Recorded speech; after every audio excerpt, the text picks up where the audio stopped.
Hey, this is Alden from the mossandcrate.com. Got a PW87 shotgun here.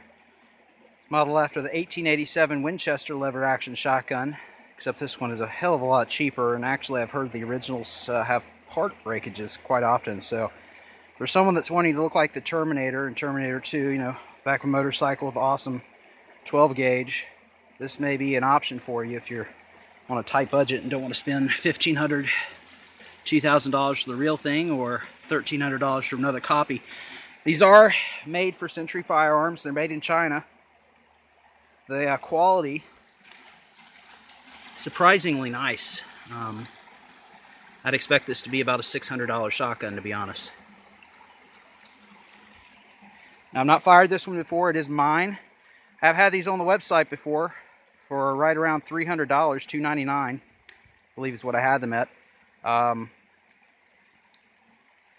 But this one's one that I picked out for me. Haven't shot it yet, so we're going to try it today. I hear they're a little finicky on the high brass, which is kind of funny. I get high brass for all my semi-auto shotguns, you know, the Vepr 12 and Spas 12 or Spas 12, because they don't like low brass.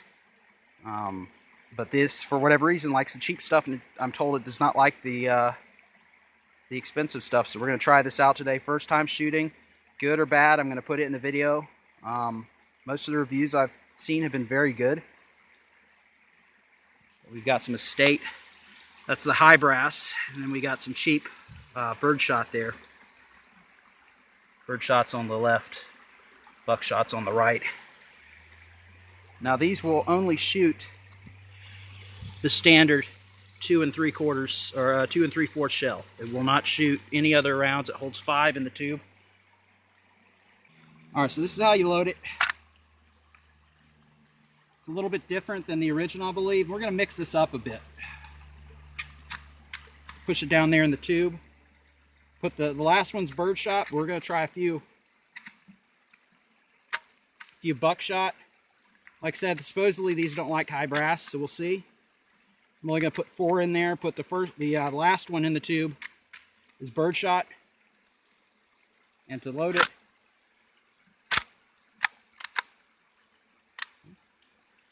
I just don't want to go in there. Maybe it's because it's high brass.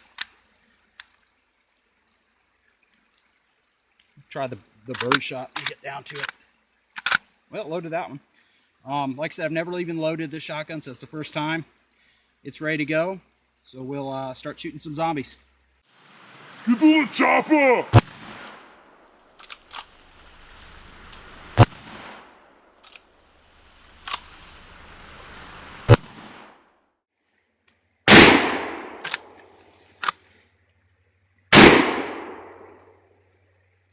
Cycled just fine with those 4. We'll put some more in it, but zombie's pretty much dead.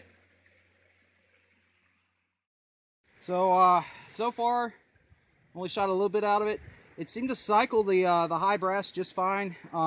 Loading it's a pain in the ass because you have to put it through inside into the bottom tube there like this, and I think the originals were a little bit different maybe. So it's not something you're going to be speed loading, but I mean, it's a ton of fun.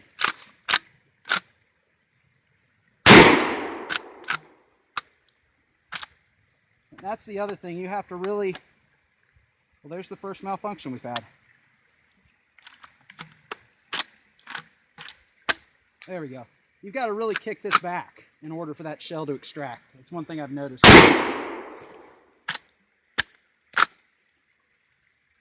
Shoot in the water.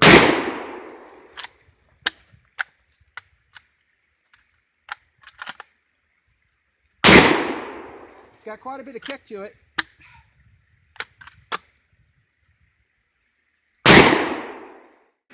Now, as the day has gone on, it's actually gotten a bit easier to cycle those out. They eject a lot easier. It's still giving a little trouble, but you know, I've done about a whole carton of a whole box of 12 gauge birdshot. Done about 10 high brass estate buckshot, and it's worked just fine. Now remember, you can't put 5 in the tube and 1 in the chamber there.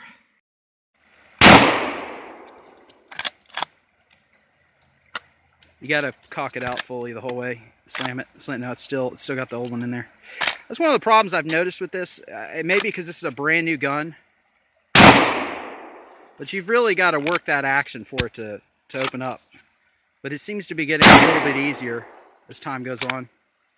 It seems to be cycling just fine with the high brass and the low brass, both birdshot and buckshot. Haven't tried slugs. I've heard you're not supposed to. He's had a bad day. It's not supposed to use slugs, but I don't see why not. I'm going to do some more research on that. Maybe later on I'll put a video up of it, but so far, so good.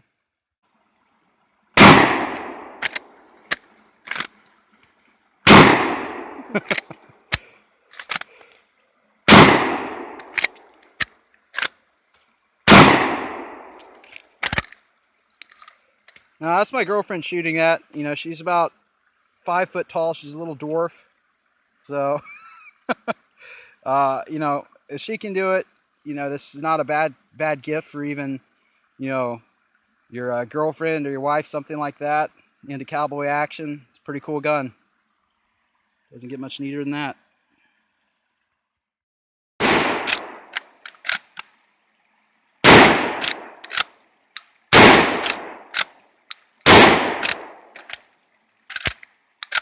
So you can see that was high brass.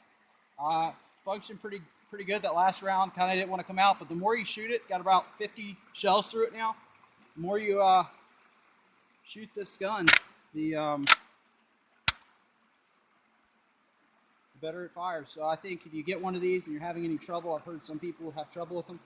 I think if you just shoot it 50 or so times, everything starts working smoothly. I had no problem with high brass today. In fact, I had better luck with the high brass than I did the low brass, which is contrary to what most people have left in reviews. So birdshot, buckshot, this gun doesn't care. So yeah, so far I like it. Gonna shoot it some more off camera, trying to conserve the battery, doing a lot of videos today. I don't think I can swing it like the Terminator now. I know in the Terminator series, he's got a larger hoop here, and he's cut this down, which may be the problem. You're not going to be swinging this thing, so don't think you're going to do that at home because it'll really hurt your hand. But as long as you cock it fully out, fully cycle it, it'll eject and everything. That's the first 10 rounds we shot. So far, I'm really liking it. I'm actually going to have these on the website for pre-order only. I did carry about 25, 30 of them. They all sold out within about a couple days. But if you'd like to get one for now, at the time of this video, I can still get them for you. I have a very limited supply available to me, about 20, I believe. So if you'd like to get one, $2.99 plus shipping. You can check out the website, themosandcrate.com, and use the order form. Thanks for watching, guys. Hasta la vista, baby.